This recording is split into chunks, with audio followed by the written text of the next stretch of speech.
Guys, happy Friday Eve. Hello. Druid and Robin are here.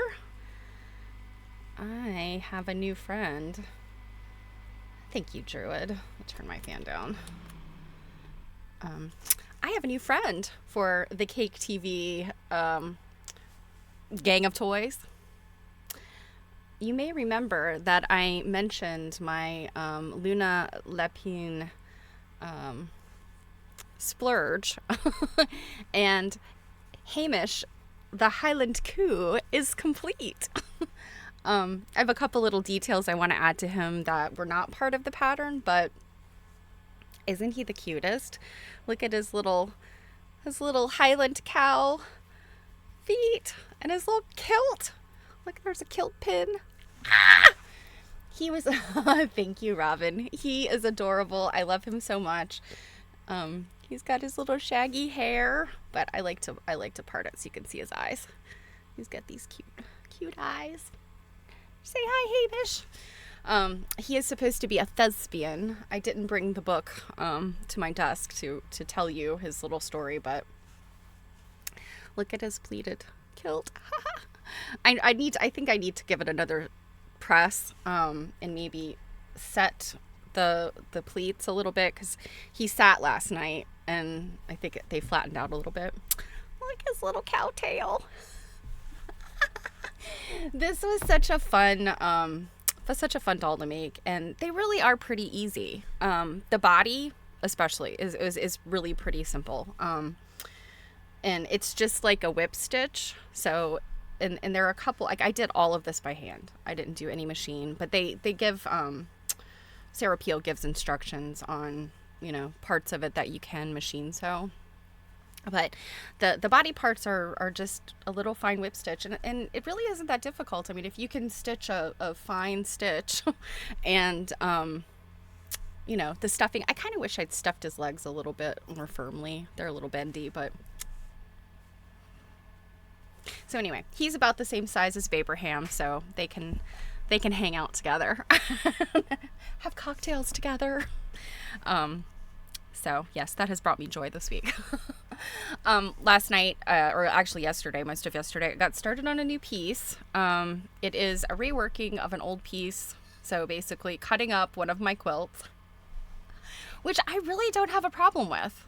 Once upon a time, I had this attitude of sacredness, and I still don't believe in cutting up antique quilts unless they are deemed, not precious and, not worth studying, etc.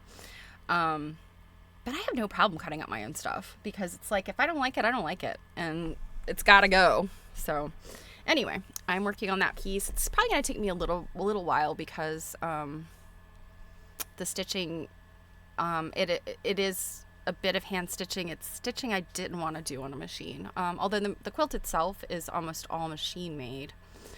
So anyway, I will share it soon in progress. I didn't have the right fiber. I wanted to add a copper element to it, and I have this, it's like t-shirt yarn, I think. But I have a silver metallic, and I want a copper metallic. So I had to order that, and I found it on clearance. So that was really awesome. I probably would have made do with something I have around the house if I hadn't found it on clearance. Because it's the t-shirt yarns are, I don't know, they are very popular in England. I noticed a shop that had a bunch, and I saw them a number of places, the t-shirt yarn.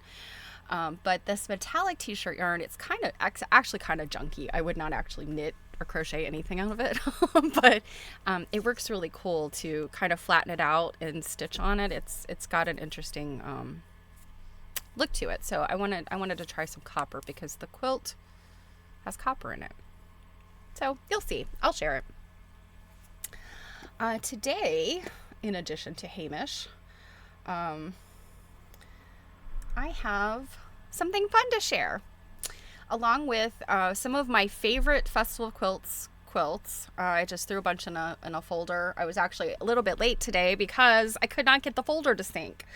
I have all the pictures on my phone. I've been slowly copying them out. And for some reason, my Dropbox wouldn't sync. So I was panicking. I'm like, oh God, because it was like 80 pictures. So we're going to look at those. And I think we might finish Secret of the Crazy Quilt today. There's I think it's technically 2 chapters, but I think the last chapter is only a few pages long. So, and I have a prediction.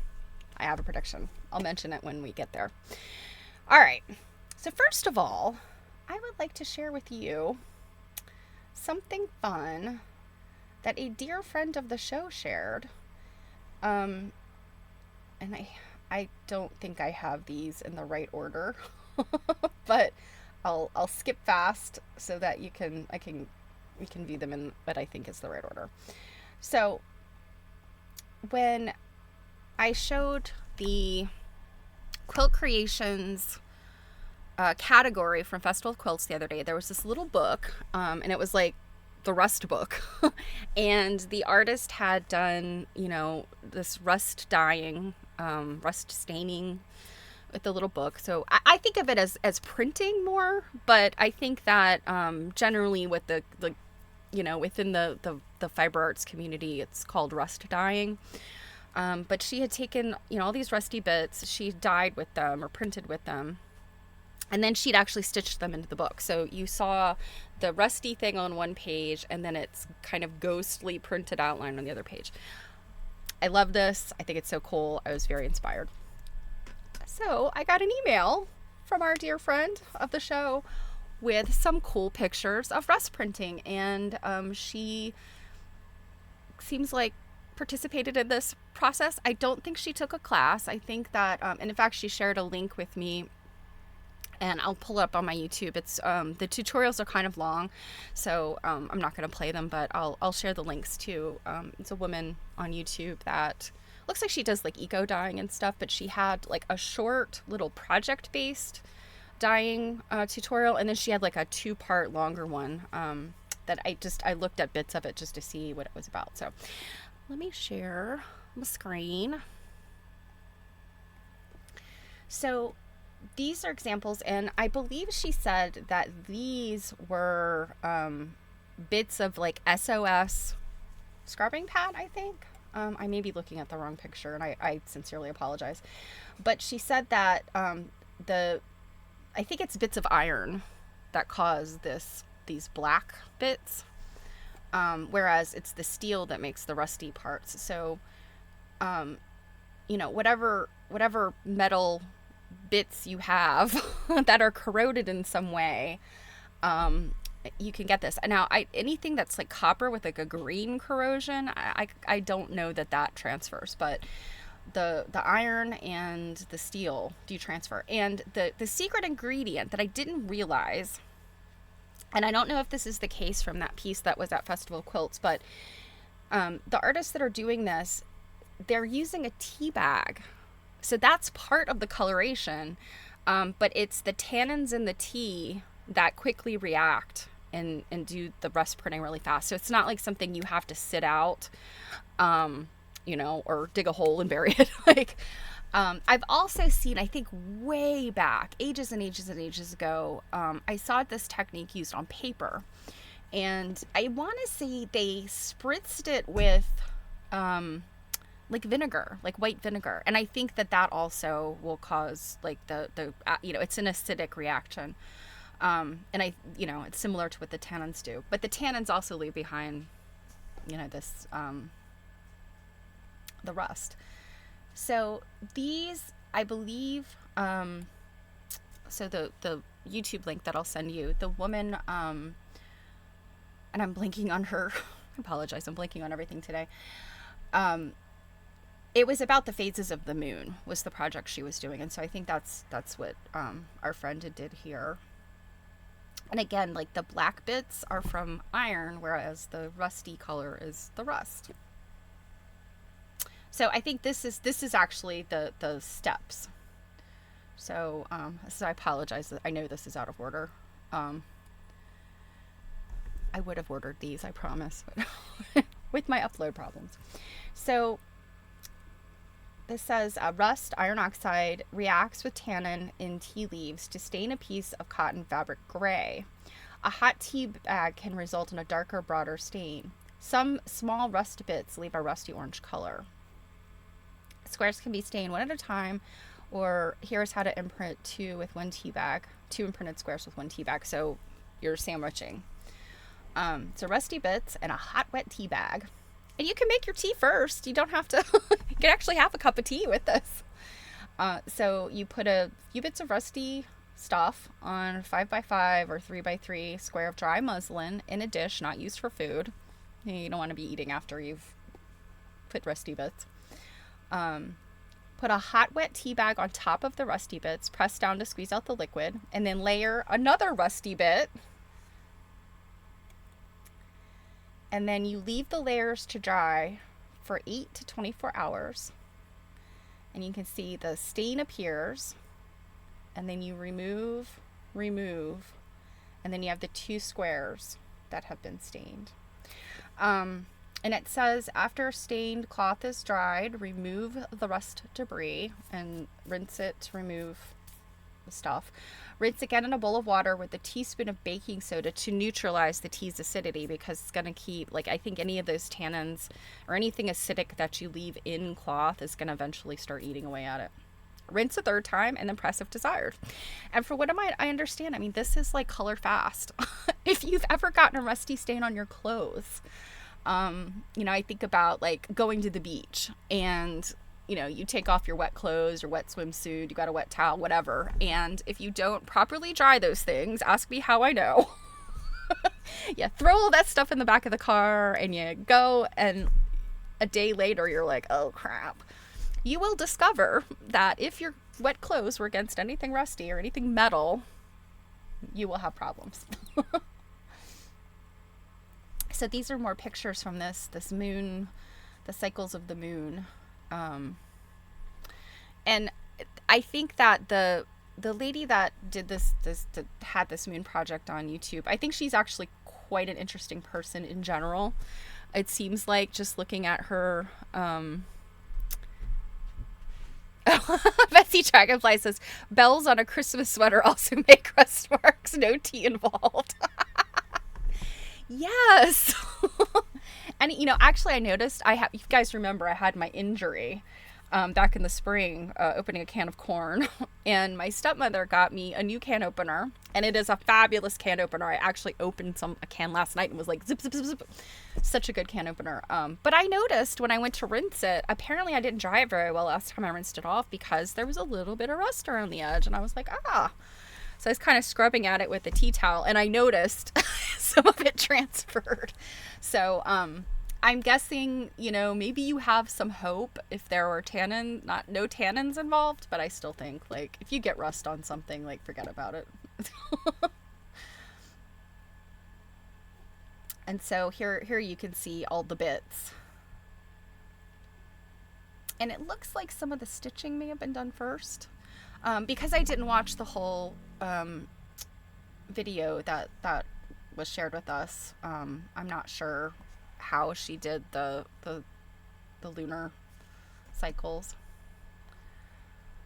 And you can see all the bits. And so this rusty color is really the tea bag, but it's leaching out all of that coloration. So I love this, and I hope it's okay that I shared this picture in the next one. Where she got her rusty bits was from a friend who had this little log building on her property, and I think it was coming down. And so, when you have an old building, new building materials, boo. Old building materials, you got lots of wood and rusty stuff. So a great place to pick up things. And then apparently this friend that provided rusty bits raises goats. And look at this. I love goats. Goats are so wild. You've got the dark licorice colored mama, and she has a chocolate and vanilla babies. I just love that so much. And look, it's a little goat igloo, a dog glue for the goats. Goats are wild. I love them. Okay, so here's more cool pictures of the rusty bits. Actually, I think we may have looked at this one already. Yeah. So you can see how the layers, you've got the strata of rust. And I'm not sure if this is exactly how that artist did this or not. I feel like her pieces didn't have the tea dye aspect to it, so I'm wondering if she used something different, like I said, like the some other type of acid or other solution. But it's good to know that you should neutralize these things with baking soda. It's not something I would have thought, particularly with the tea. So, look, here you can see the different bits and then how they ended up.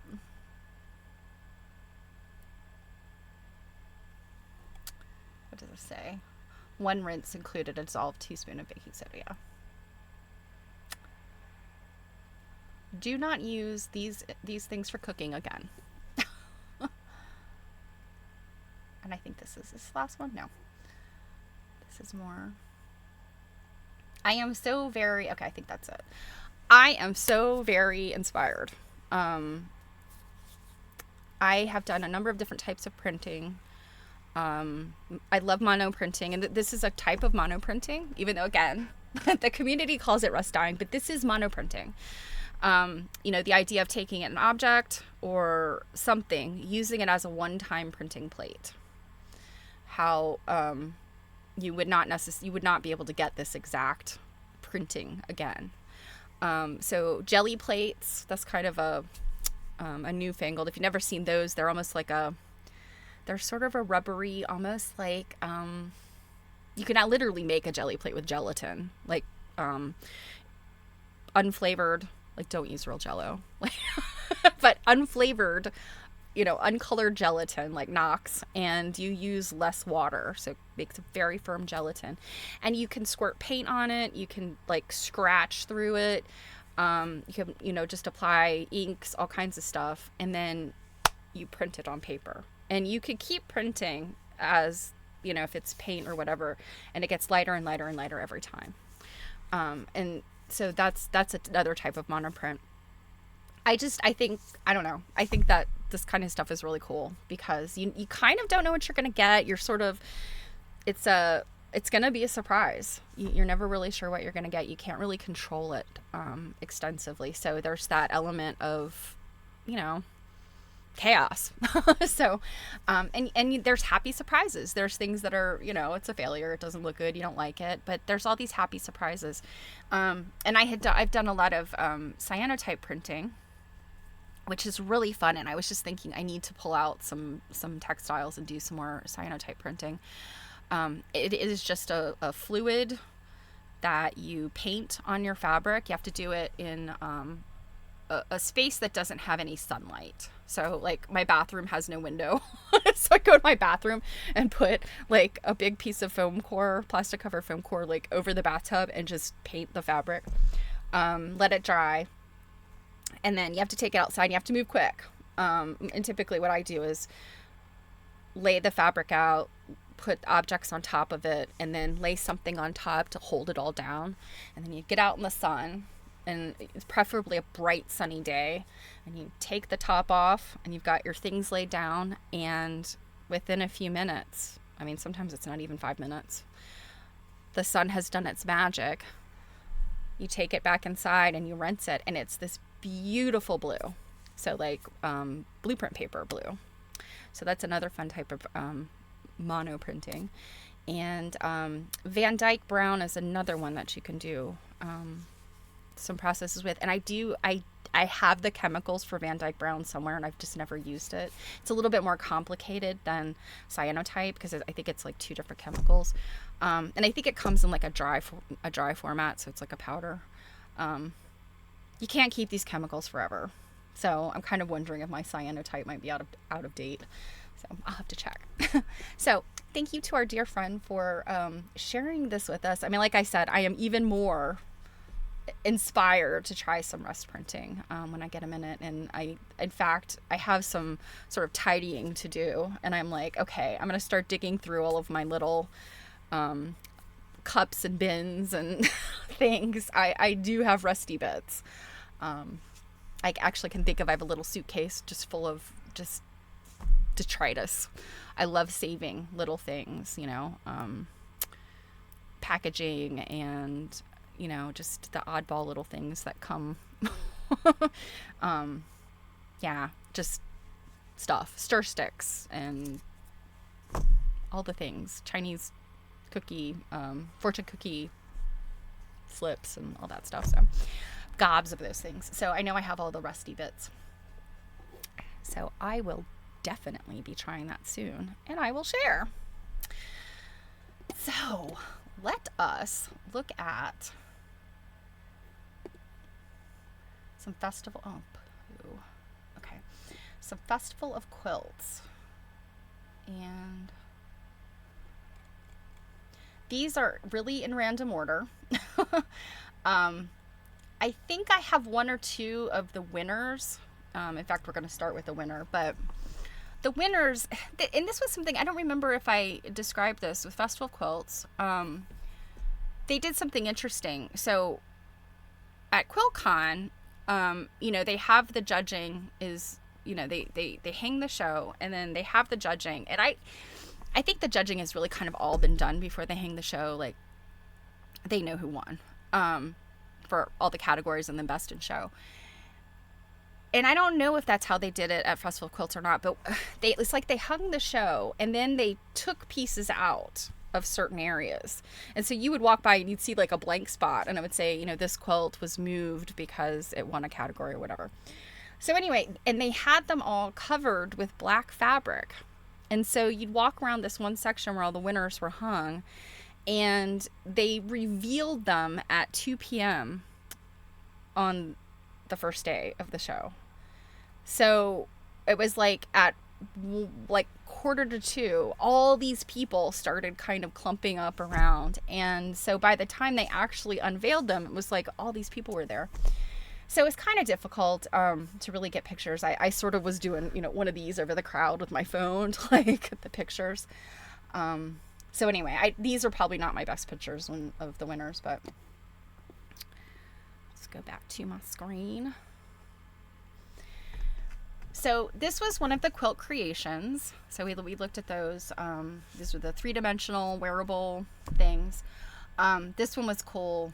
It's feathers, and it's got like a harness so you can wear it. And I believe it's got an LGBTQIA+ message in it. I don't think that any of these had placards. I don't think I got a placard for this one.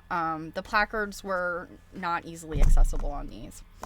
But anyway, I did get this close up, straight on picture, and it's very cool. I mean, you can see it's like a very, complex harness situation here, and matchstick quilting. These, like, I'm not sure exactly how they're riveted on. And I don't know if this might have some kind of stiffening in it so that when it's on your back, like it, they'll stay out. They won't flop over. I suspect it does. I mean, it would be awful to have this thing and like put it on and have it go. Woo.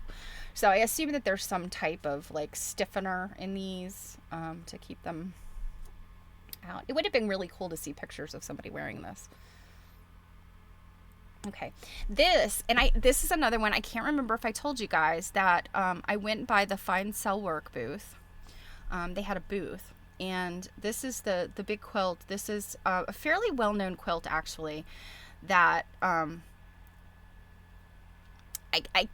think it's not made by one person. I think multiple people worked on it, but if you don't remember, Fine Cell Work is a UK organization that works with prisoners, and I think they have to qualify for the program, etc. But they learn quilting, embroidery, needlepoint, and they work on these projects, and they make beautiful things. And then those items get sold. And so my mom and I bought a little ornament, and my mom bought a sachet that had it had lavender in it, but it had like a little floral thing embroidered on a little bag.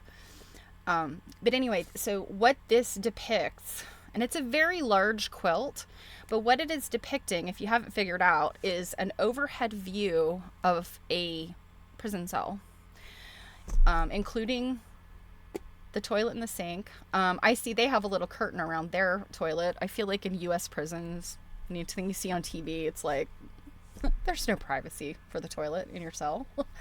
But this, when you look at this and you say, oh, it's a giant quilt, it is a tiny cell.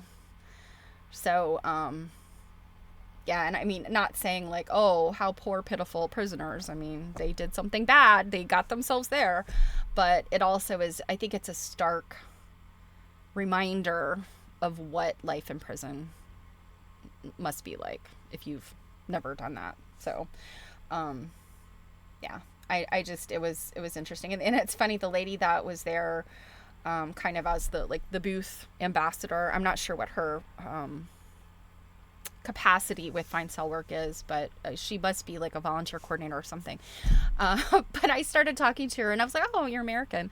And I don't know, she was asking me like, oh, are you here for the show? Are you here to visit? You know, and I told her what I was doing. And I said, yeah, I'm from Maryland. And she was like, Maryland. And it was so funny. She told me, she was like, oh, my mom lives in Maryland. And her mom's at a like a care facility that has, variety of levels of care. And I was like, oh my gosh. Or she said she was at this facility in this town, and I used to work in that town, and I was like, is it this facility? And she's like, yeah. And I was like, I used to go over there and eat lunch all the time. They had a great cafeteria.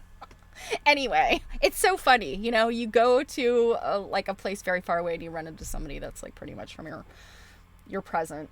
So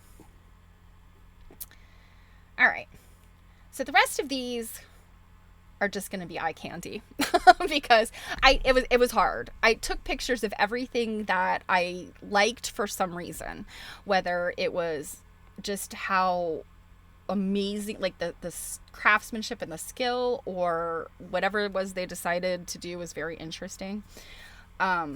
This is a tour de force of quilting, as you can see.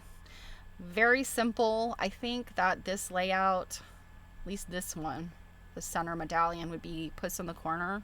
So you've got the big center piece and then you've got the small ones, and it's a 9-patch variation, because technically that is what it is. It's a 9-patch, but by making the center big and it scales out the rest, it's, gives you a different look. When it's repeated like that, I'm not sure if it ends up with a different name, but doesn't matter, because look at this. This machine quilting is just beautiful. I can't even imagine when I see things like this. Hey, Marianne. Yeah, I can never wrap my head around this. Even drawing something like this on a piece of paper, I'm like, all of the markings I would have to make this come out like not completely jacked up and crooked. I don't know how long arm artists do this. You sit here and think, oh, it's a long arm, it's a machine, but they still have to control the machine. It's not like, this kind of stuff, you don't just program the machine and let it go. Now, edge to edge patterns, there are certain machines that do those just automated. They just go zzz, zzz, zzz, zzz across it. And you kind of babysit it, but you don't really have to do anything. That's those repeated patterns. It does loops and spirals and whatever. This is manual. This involves like planning and precision. And I've seen people do this. Like, I've seen videos of people doing this type of work. I can't wrap my head around it. But anyway, this was called Jewelry Box. The maker is Helen Horobin. And it was designed by Angie Atwood Designs. And that was just a detail. Now, here was something that they did that irritated the crap out of me. So when quilts had an interesting back, they would hang them like this. And you can see that this is like, instead of just like flat pipe and drape, they would turn like the backing so it created like this little box, this open box, and then the quilt hung so that when you went down the next aisle, you'd see the back of it. And they would put the identifying placard like here on the inside. And sometimes it would be like so far in that you'd be trying to like get in there to take the picture of or just even to see that placard and the name of the artist, and it was impossible. Like, I was doing contortions to get in there and take that picture without like, touching the quilt. It was irritating. And then they kind of rope it off so that people wouldn't like climb through there. I was definitely tempted. I'm the reason they do that. Okay. I just love this because there's a number of artists that do this type of work. I just really like this one. The colors I thought were fun, and it's you know, again, it's kind of a complicated quilting, and I think some of this, if not all of it, is hand quilted. Um, but yeah, and I like this. I you know how they are using. I don't know if this is like a gray fabric. I think it is. So they're just using different colors of fabric to make this like transparency. I love that. I think that's so cool. Here's an up close. Yeah. So this is hand done. Some of it at least. I can't tell. Is that hand? I don't know. That might be machine, but this is definitely hand stitched. So very cool. And this is called Intersections by Lucy Belanger. Belanger. Oh, look at this. You know, the bright ones. You know, you're walking down and you're just like, okay, I can't walk away from that. I gotta stop and see that.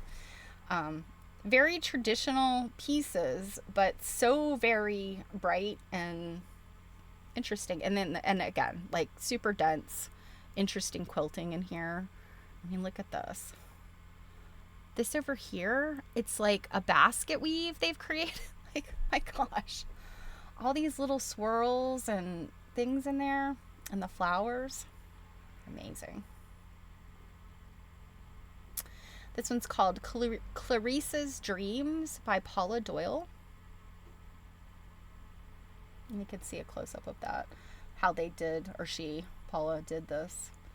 Like, you could see now like what the pathway was. That's also another interesting thing when you look at these very densely quilted quilts. You sometimes can't figure out the pathway, and your goal. And I'm not a long armor, but I have, you know, done some frame quilting that was long arm-esque. And essentially, like you don't just start in the middle of the quilt and start stitching. Like, you have to plan it out. And you might literally actually start in the middle, maybe. I don't think you do, though. And I know that there may be a long armor or two, or people that have connections to long armors, you know, here in the audience. But so feel free to jump in and correct me. But you start at the top when you're doing a long arm. You do start at the top, and you know, like, there's just, again, there's planning that goes into it, because, you know, maybe if you've got something that kind of flows down the quilt to the bottom, you have to figure that out, because the quilt is rolled up. And, you know, the stop and the start is more complicated with a long arm than it is if you're hand quilting. This I thought was just lovely. All of these different flowers, and it's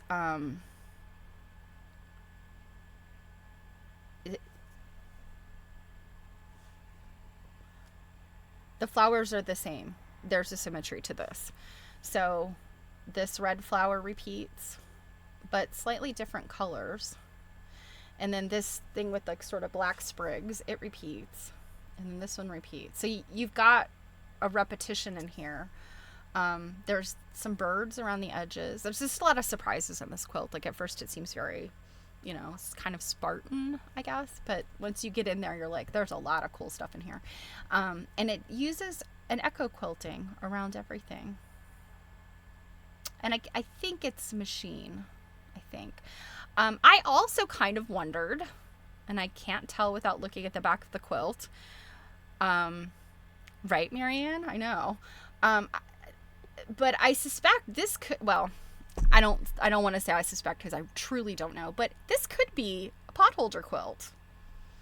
And if you guys have been over on Quilt Nerding at all, you know that we read Portable Patchwork by Pam Weeks, and then she did a lecture for us, and this kind of gives you those vibes when you've got that really thin sort of sashing around the blocks. So I don't know, could be. It's called Kelmscott, maker Jane Williams, designed by Michelle Hill. Here's another one. We were like, ah, my gosh, look at this. I mean, look at all of these. Lots of round piecing. um, some that I would say are definitely applique. I mean, obviously hearts and things are applique. I don't know if these circular pieces are applique or not, or if they're pieced. I mean, either way, good grief. Gorgeous stuff. But, you know, you look here and you're like, oh, these kind of stars are sort of traditional looking. You get a heart in the middle. But then look at this. This one, it's got these offset things, and I mean, very, very modern looking. So, you know, this quilt has got some surprises in it. Here's a hexagon shaped one. It's like sort of Dresden-y petal kind of thing. And then you've got all these shapes in here. Now, I'm kind of wondering, there are a couple of quilts that have this sort of giant medallion in the center. So I'm wondering if this is kind of, you know, maybe inspired by one of those. But yeah, lots of bits. And then this gorgeous ice cream cone border. I mean, I'm a sucker for that. Lovely. Oh, and here's a close-up of the medallion. And you can see just like all of the different fabrics. Oh my gosh. For those of us who love reproductions, plus all of these, you've got shirting prints in here, and then just these like kind of little tiny prints. Oh, little bears or some kind of little animal. Oh goodness, I love this one so much. And so this was called Cheltenham. The makers Sonia Higgs and Susan Campbell, and designed by Sonia Higgs, inspired by an antique coverlet attributed to Jane Pixar. Okay, so it is based on an antique coverlet.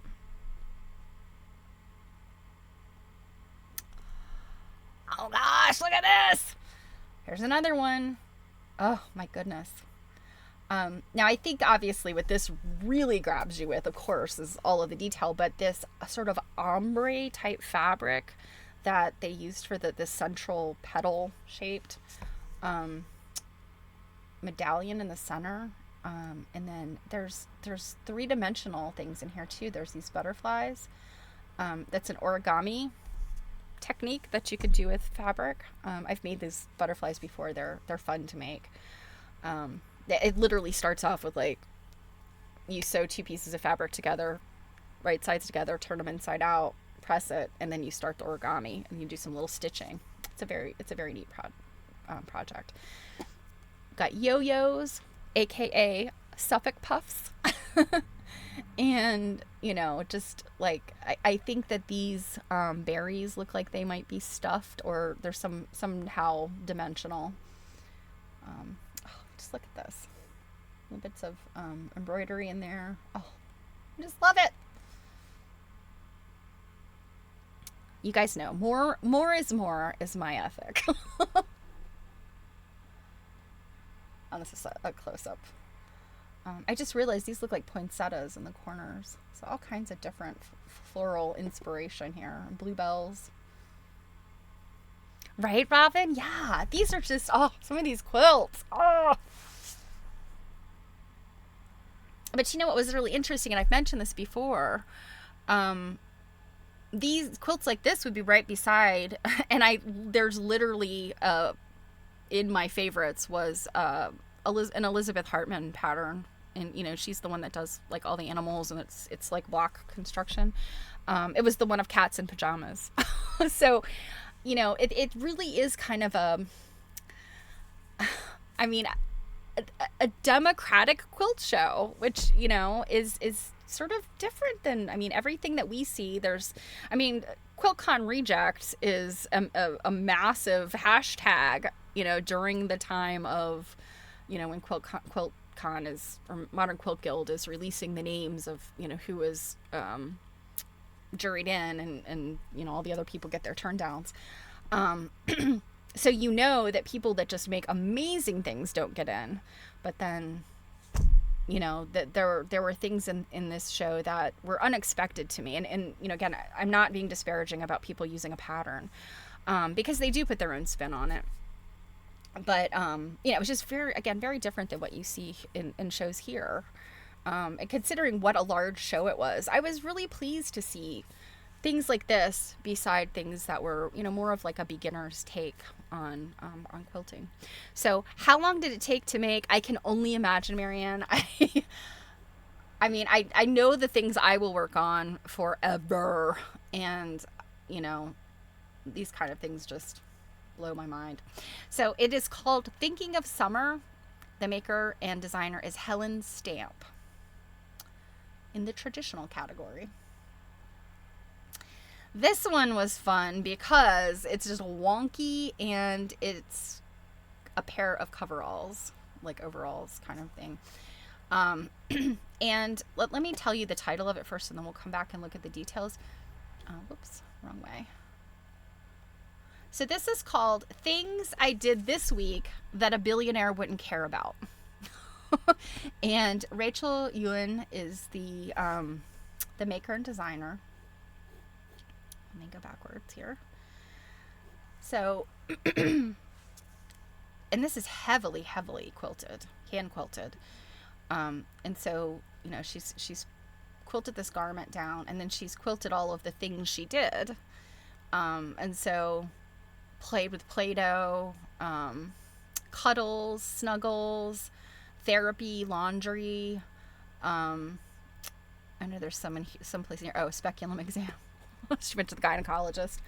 Let's see. Tried to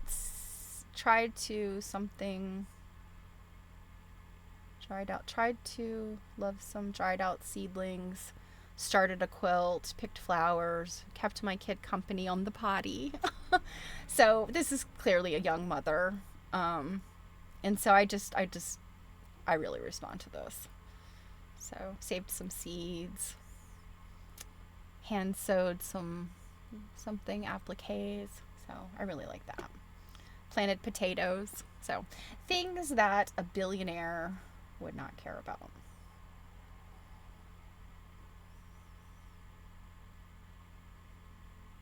And also, these were like a corduroy type fabric, and then this backing part is denim. So, and it's all hand done. So I'm like, oh girl, I know that quilting through that was a nightmare, because I've done this kind of work before. I've quilted through polyester double knit. Oh Lord, with a sashiko thread and a sashiko needle. Okay, this one is amazing because this is made with 1/4-inch hexies. I think they might be a little bit bigger than a 1/4 inch, but I mean, we're talking like my pinky nail size. It literally, standing back away from it, it literally looks like a hooked rug because of how tiny all of the little bits of it are. When you get up close, it's literally like little mosaic tesserae or a hooked rug or something. They're so tiny. And this is a pretty big quilt. Before I get into some of the details.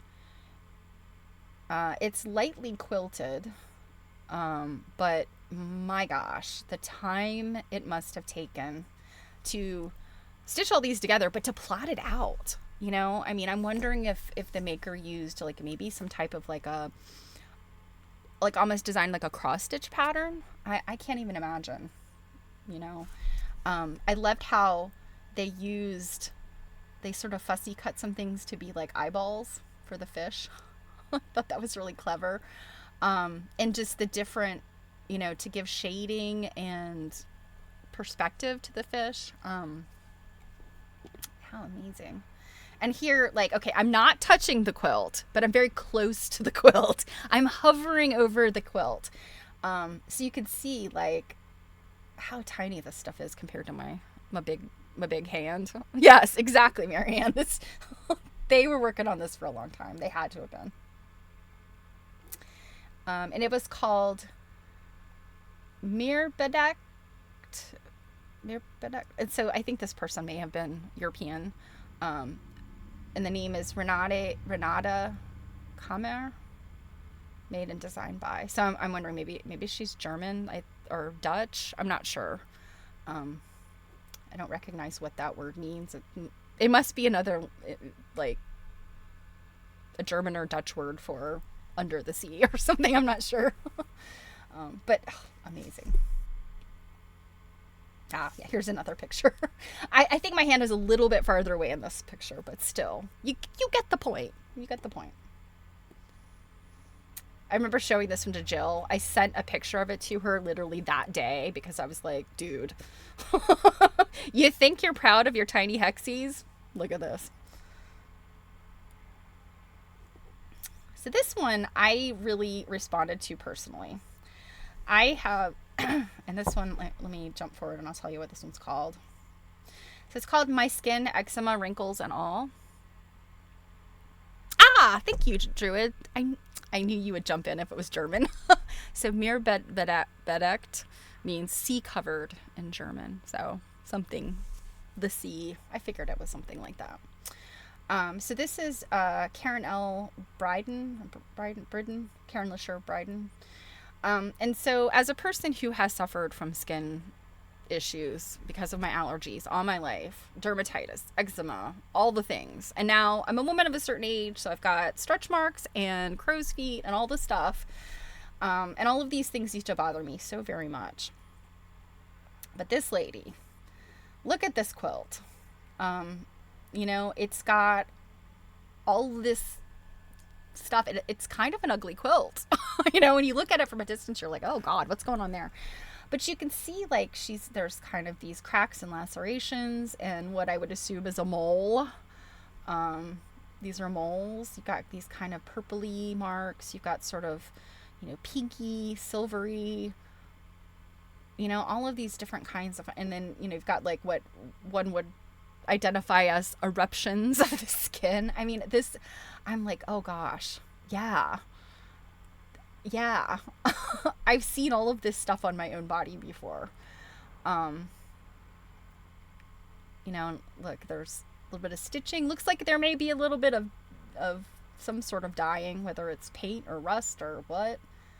That I just, she did all this pleating and, these little bits. I mean, I definitely responded to this when I saw it. I was like, oh my gosh, yes.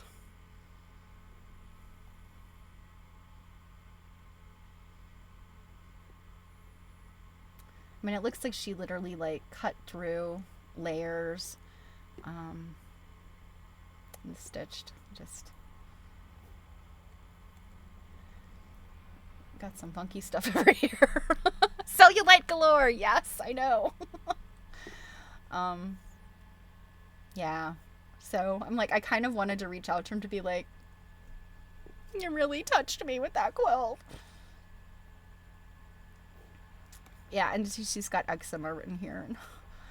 But like seriously, if you've ever had skin issues, acne, or you know how like it's kind of embarrassing and it's sort of, it can really affect your self-esteem and your confidence.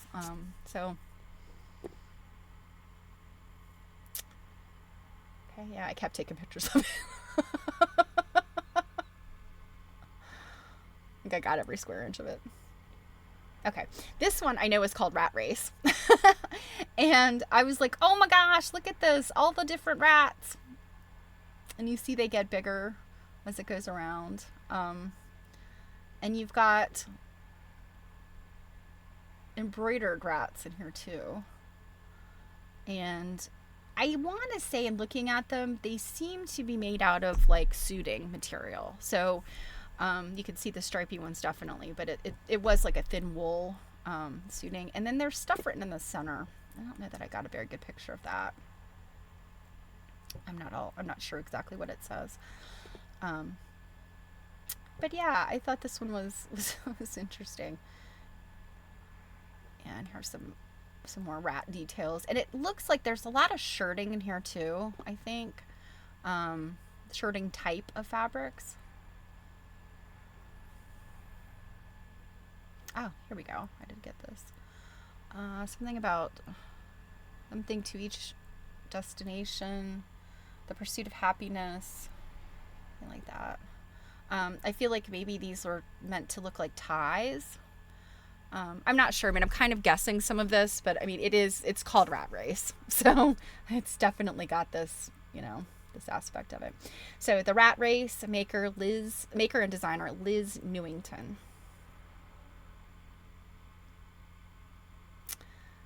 I loved this one. So these quilts, I'm not sure if this one may or may not have been a pattern, but I know that there's a couple of companies that make these very, very detailed.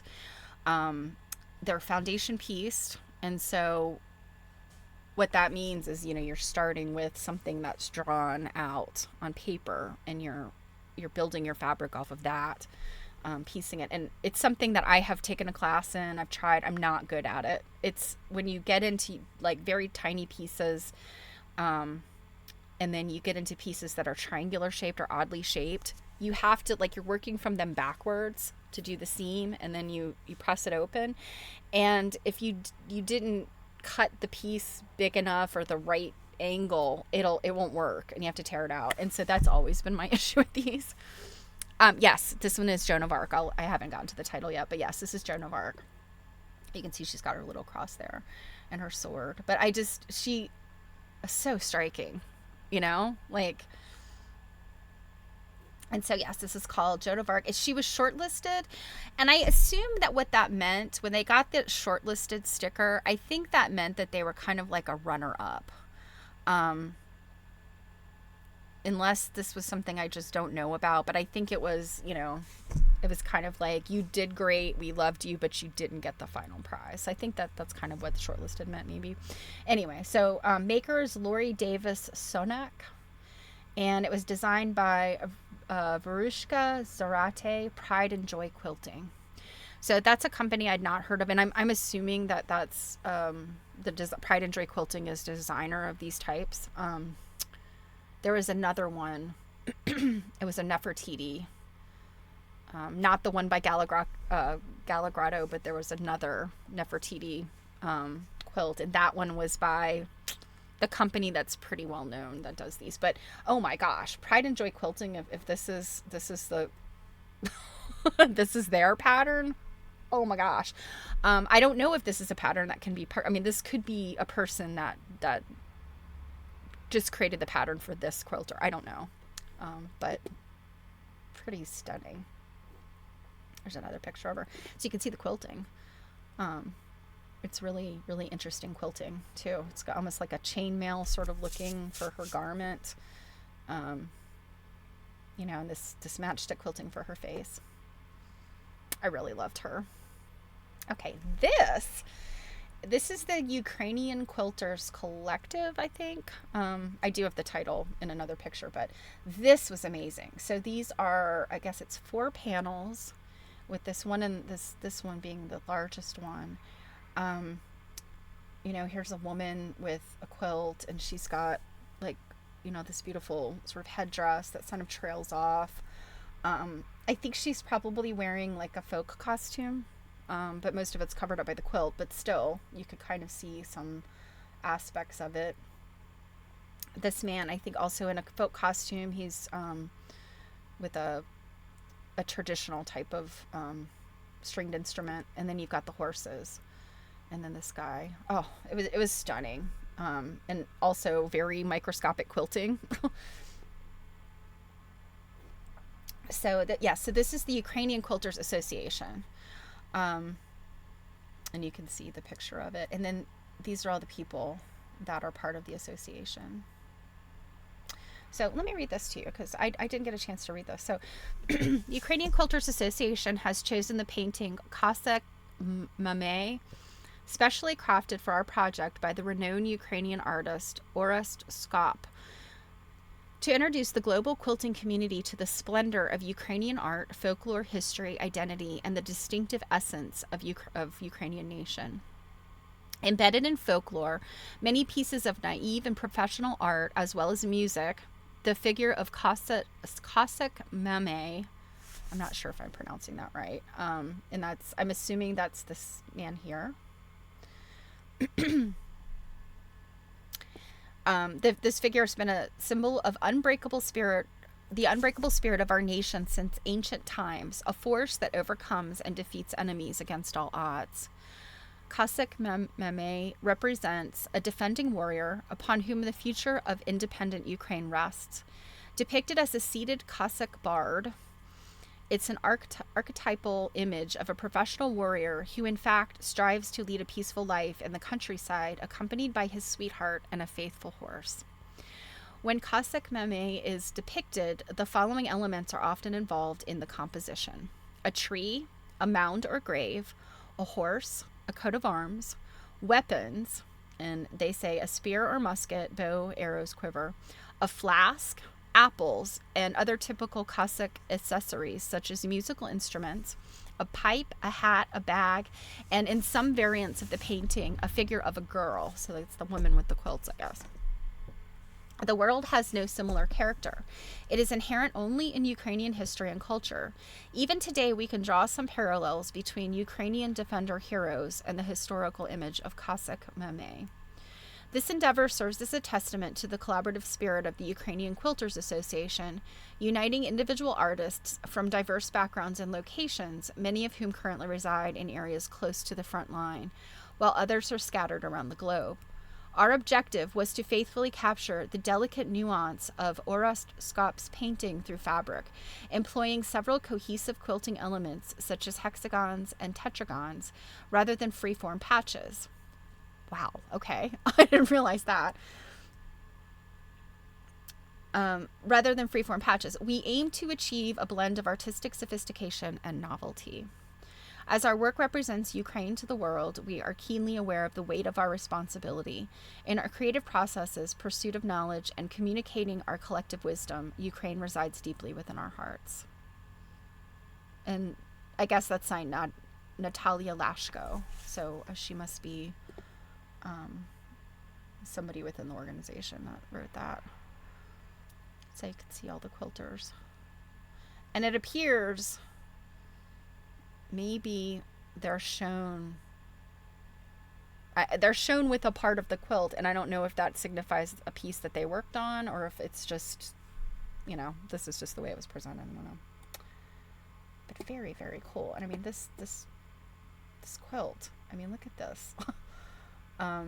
You've got some hand quilting in there. You've got lots of machine quilting. Really, really interesting piecing.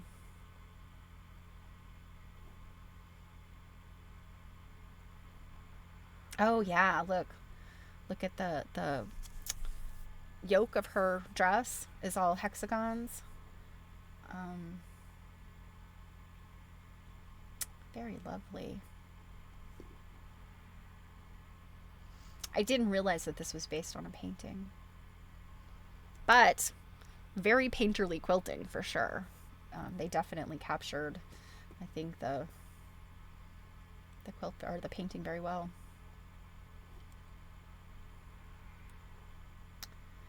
He's got this weird little thing on his head. I don't know what that signifies, like it's hair or what. But the horse, oh, I love the horse. Look at the horse's face. Yeah, there's the horse's legs.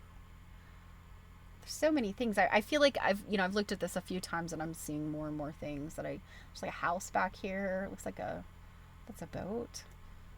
There's arrows.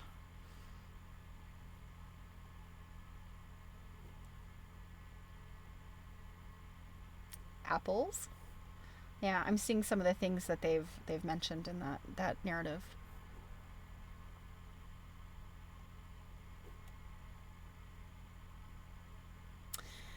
It's kind of got that the look of sort of medieval painting. Some of the illuminated manuscripts, you often see the characters will have their heads sort of tilted in this kind of odd way, and I think that is definitely mirroring that sort of medieval painting style of depicting people, but so much more detail, obviously. Oh yeah, here's the apples again. You can see a little bit of raw edge applique in there, I guess. So the Cossack Meme quilt. So yeah, and then they had the Ukrainian flag there too. So this one was fun. This is sort of an apron-like piece. Um, that was it's hanging, and it's got, it's salvaged linens. It's, all kinds of words and layering. There's even some fancy satin fabric in there. It's a really interesting piece. It was a little hard to photograph because of the way it was hanging. It was a third prize winner. And it's called I Am Cloth. And then there was this piece beside it. I hopefully got a better picture of that. This looks like it was probably an orphan block. And it was about, I think, the story of cloth. Gingham, huckabuck. Something about I can make paper. Yeah, I dress a king and a pauper. Yeah, so it's just all of these things about cloth.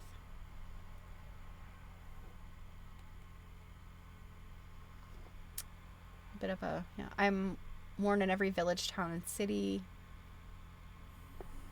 Liberty of London. I keep you comfy in the armchair you sit upon. I cover your modesty.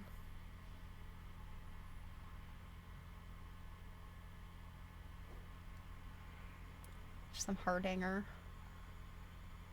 Yeah, all of these different things. It's interesting because it's talking about the utilities of fabric or cloth. Yet most of what, other than I'd say the dishcloths, a lot of this is decorative. These pieces of fabric are things that it would have been decorative. Bombazine, shoddy, silk. Like, these are all the names of different fabrics. Ah, there's a selvage. Let's see. Coronation Day. So it was a Coronation Day fabric.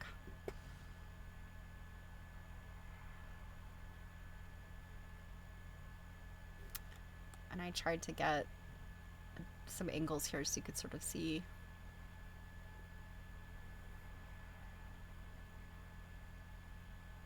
Okay, so let me read this. Okay, so I think this is everything that's written on there. I am cloth, material, stuff, textile, fabric, rag, lintium, tissue, clode, stuff, drop, audak. Call me what you will, I am known in all languages.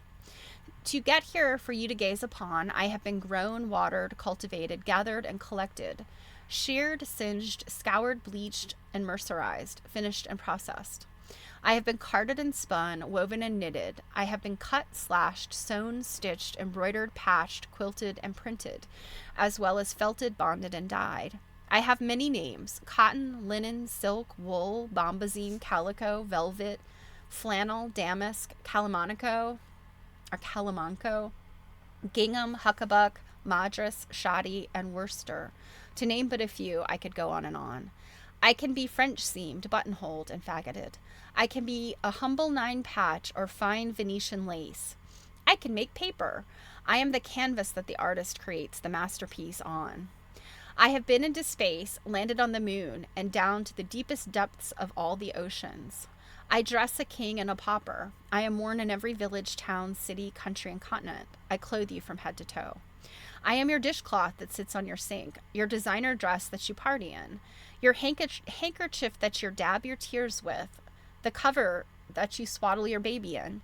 I lay in your dog's bed, and I cover and warm you at night. I protect you from fire and storm. I am the bandage that helps heal you.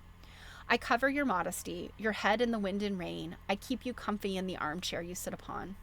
I have been collected and framed and famed, but often I go unnoticed. Taken for granted, I have been used and abused and loved by everyone in the world. Do you wonder what it has taken every fiber of me to be here? Value me as I am cloth. We love the cloth.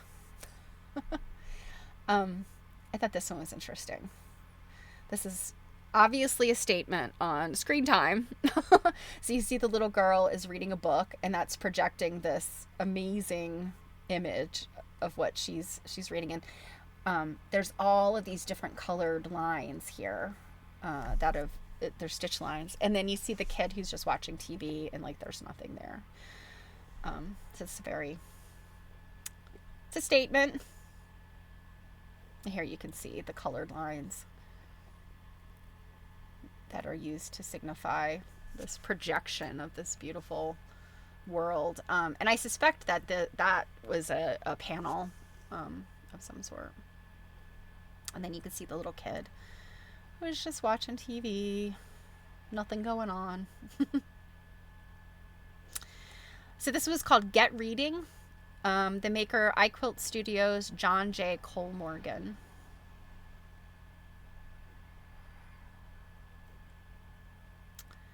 This one is fascinating. This is a thread painting, then that has been made into like a quilt, or I think it might be a coverlet. I don't know that it was necessarily quilted, but interesting. It's boxers. But it's pink and red. And then you can see all around, you've got photographs that have been printed. I'm not sure what this printing process is because it's resulting in like a reddish color. And it's been printed on silks. So, but anyway, they're obviously done from negatives, pictures.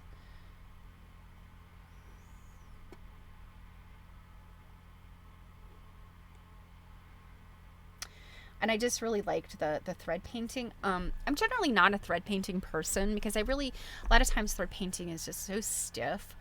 And to me, it's, and again, I don't want to disparage people that do thread painting, but in my mind, it's kind of like, well, why don't you just get paint, and paint?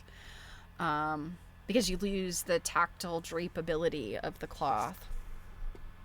But this was like a sketch.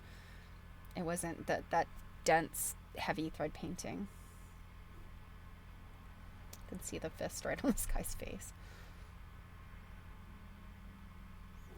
So it's called Happy Together.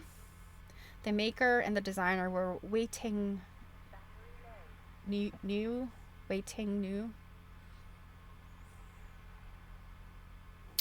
And of course you knew I was going to find Sunbonnet Sue. There were a couple of Sunbonnet Sues. I chose this one just as my favorite because this one was adorable. She's doing all kinds of things. Now, you would never see a Sunbonnet Sue at QuiltCon. Houston, there might be people selling Sunbonnet Sue stuff, but you're not going to see it on a show. So I appreciate that they have, this type of quilt as well. It's called So Many Sues by Reckon Quilting Bee. I'm sorry, Reckon Sewing Bee. So this is another two-sided quilt, and I don't think...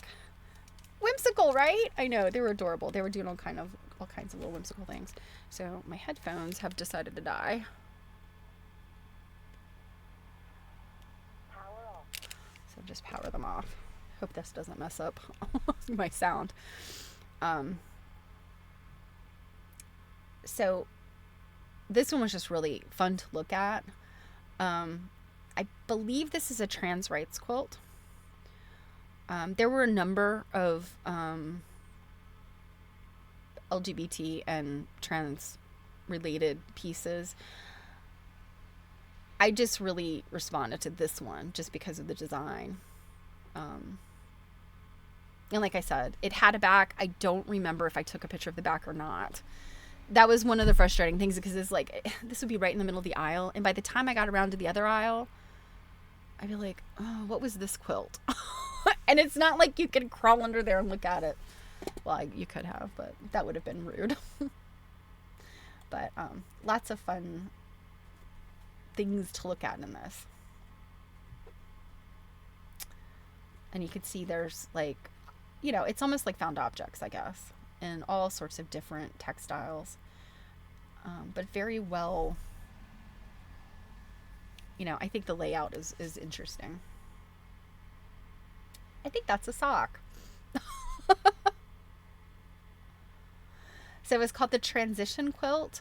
The makers, E. West, Al Hill, Joe Lawn, and Colin Levens. Designed and made by those people.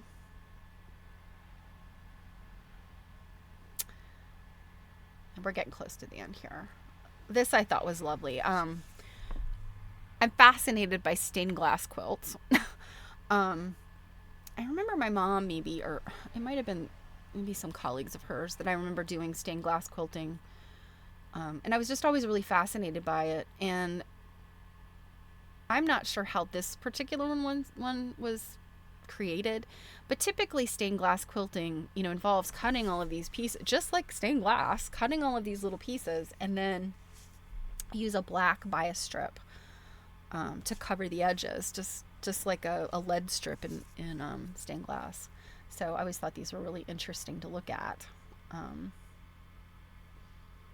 It looks just like a stained glass window. And then it had a lot of really fun quilting around it, this kind of Celtic knot situation. And then this sort of scallopy lines. So this one's called Allison's Window, and the maker designer is Catherine Miller.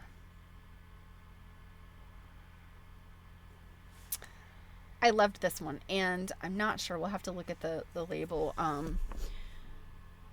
I know I've seen a quilt by a Scandinavian quilter that looked similar to this, but I feel like this is probably maybe designed by the quilter because it seems like it's more detailed than the other sort of Scandinavian design I've seen. But this is so charming. I sort of love Scandinavian design, even though I'm a more is more person. Scandinavian design does have like these, clean lines and things. And the blooms are just interesting in how they put it together. So this one is called Bloma 2. And that actually may be Dutch. Now that I think about it, maybe Dutch. So the maker, Yasmin Branton, Sand and Stars. Made and designed by. Here is another, a tour de force, just gobsmacked me with all of these flowers. And I thought this one was really interesting because if you look, the flowers are kind of grouped almost in blocks. So, you've got like a square element here, these kind of square elements, and then these sort of right angle kind of things. So I thought that was really interesting. And I don't know that it definitely told me. I've had this sneeze. I've been right on the edge of a sneeze all day. Okay, so Blomma is Swedish. Okay. I'm very bad with the European languages. I mean, you've seen my French pronunciations. But yeah, this is just another one with all of these lovely flowers and the little embroidery of the stems and vines. Just lovely. And purple. Who doesn't love a purple quilt? So this one's called Persian Passion. The maker is Christine Hesp, and it was designed by Deborah Kimball. Deborah Kimball is... You guys, is she one of the designers of, like... I feel like I know her name. I feel like she may be a well-known designer. And this is the last one. And at first I was like, what is that? Like, I see dogs, and are those cats? Like, what is this? Indeed it is. It's their dogs and cats. They're just so cute. So the fur, and it's got all of these. Let's see, singers and swingers. It's got the fur bar. They're very simple. They're kind of cartoonish, but they're so cute. And then the way that they have been put here, And then they have these little names. And then from a distance, it creates this really, these interesting shapes. So this one's called, the fur ball. It's called the fur ball. The maker and designer is Connie Harrison. And this was also a judge's choice. And I think I mentioned this is something that I had not seen before. I think that there are certainly some quilt shows where the judges give feedback, but it's generally not far and wide because, I mean, the absolute volume of quilts you're dealing with. So it surprised me that they did have the judges had written some things.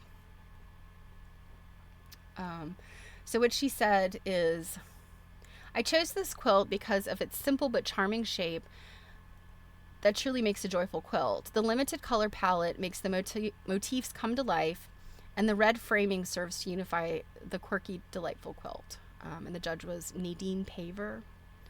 So I thought that was just cool that the judges were able to do that.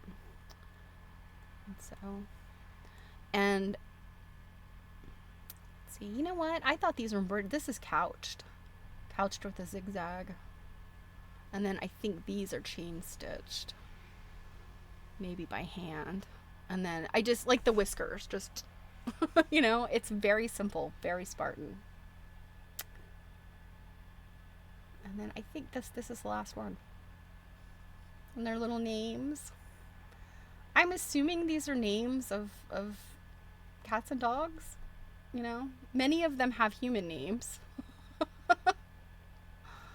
Larry, Ginger, Jean, Liza. Unless they're the names of the people that own these cats and dogs. I don't know.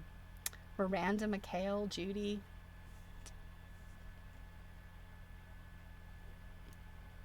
Oh, I had one more. The dogs.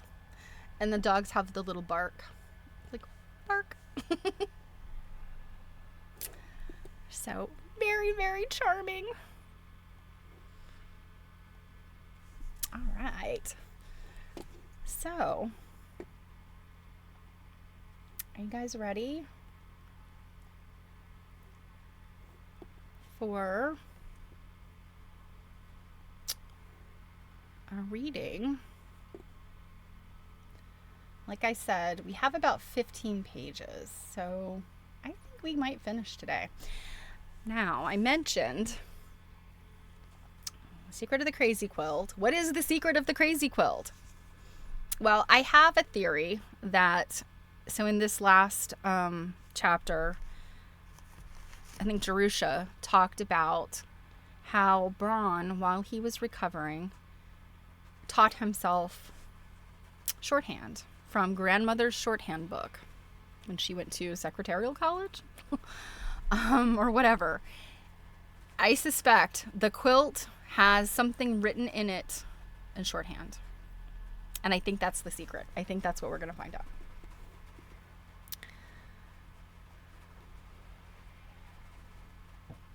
Assuming Robin has not gotten tired and read ahead. She probably knows this. So, all right. So we're back into Edith's narrative. And by the way, I could hear rain pounding down. I had no idea it was going to rain today.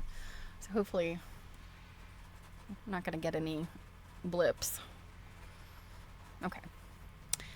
So Edith's narrative. The message of the quilt. We're finally getting to it. When Jerusha walked into the kitchen over an hour late, but safe and sound, I ran and hugged her.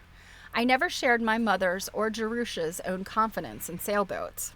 If I had known in time that she was sailing with Braun, disabled as he was, all the way to Houghton Landing just for ice cream cones, I would have tried to prevent her. It seemed to me that Braun was getting more irresponsible and selfish every day. I told Jerusha that if he was well enough to sail to Houghton Landing, it seemed to me he was well enough to take care of himself on Irene or wherever else he chose to go. Jerusha blinked and snuffled as if she were going to cry. He is well enough, she said, and he's gone away for good. I made her eat something before telling me just how Braun had gone away. She showed me the letter he had written her. I was glad to see that he had written so affectionately and that he apologized for deceiving her. But I wonder that he made no attempt to explain himself. The "to" in the sentence, "I guess I am vindictive too," I guess referred to me. What would he have me be, I thought, sympathetic? Angry as I was with Braun, I opened his letter to me, hoping for some explanation or word of regret that would make it easier to accept what he had done and to bear the hurt he had left with me. This is what I read. Dear Miss Fonce, I write concerning the quilt which was found earlier in the summer in the cupola of your house. You will recall that shortly before she was taken to the hospital where she died, Mrs. Fonce wanted something very important brought to her. Because of motor aphasia resulting from her stroke, she was unable to speak. She did, however, manage to write down a few words with her left hand, which was not paralyzed. The first word she wrote was definitely quilt. Of the two words that followed, only the first few letters were eligible, C and SH. Later, Mrs. Fonce tried to write again. This time only one word, up, and the letters P and I were at the beginning of another word were legible. The C, as our later discovery of the quilt proved, stood for cupola. I submit now that the letters SH and PI stood for the words shorthand and Pitman. I was right. Mrs. Fonce had learned the Pitman system of writing shorthand when she was a young woman. The message in Pitman shorthand is written into the quilt, which was found after Mrs. Fonce's death in the cupola. That was poorly worded. I think it should have been worded, the quilt, which was found in the cupola after Mrs. Fonce's death, because it sounds like Mrs. Fonce's death was in the cupola, although there is a comma there. In the Pitman system, consonant sounds are represented by straight or curved strokes, like the radii and arcs of a circle, either shaded or unshaded. A competent writer of Pitman does not include vowel sounds in his script. They must be deduced by the reader from the consonant sounds and the context. In Mrs. Fonce's quilt, many of the curved and straight edges of the patches were cut and sewn together to correspond to the basic strokes, arcs and radii, shaded and unshaded, which represent consonant sounds in the Pitman system. The seams in the quilt, which correspond to basic strokes, are sewn in red thread, single for unshaded, double for shaded. Seams sewn in black thread represent spaces between words and are not meant to be read as part of the message. I wish there was a picture of this quilt. In addition to the basic strokes representing consonant sounds, the system has some variant forms for them. There are small hooks or circles attached to the beginning or end of a basic stroke. Double and triple consonants are represented by small circles or loops. There are also some short forms for common prefixes, suffixes, and verb endings, as well as whole words, commonly used in business, which are not represented by basic consonant strokes. In the quilt, the hooks, circles, loops, etc. look like extra bits of red stitches tacked onto the beginnings and ends of seams sewn in red. The message is written from left to right and from top to bottom, but this can only be determined when the reader knows the shorthand symbols and in what order they make sense. No punctuation marks are used in the shorthand message. I have provided them in my transcription, which follows.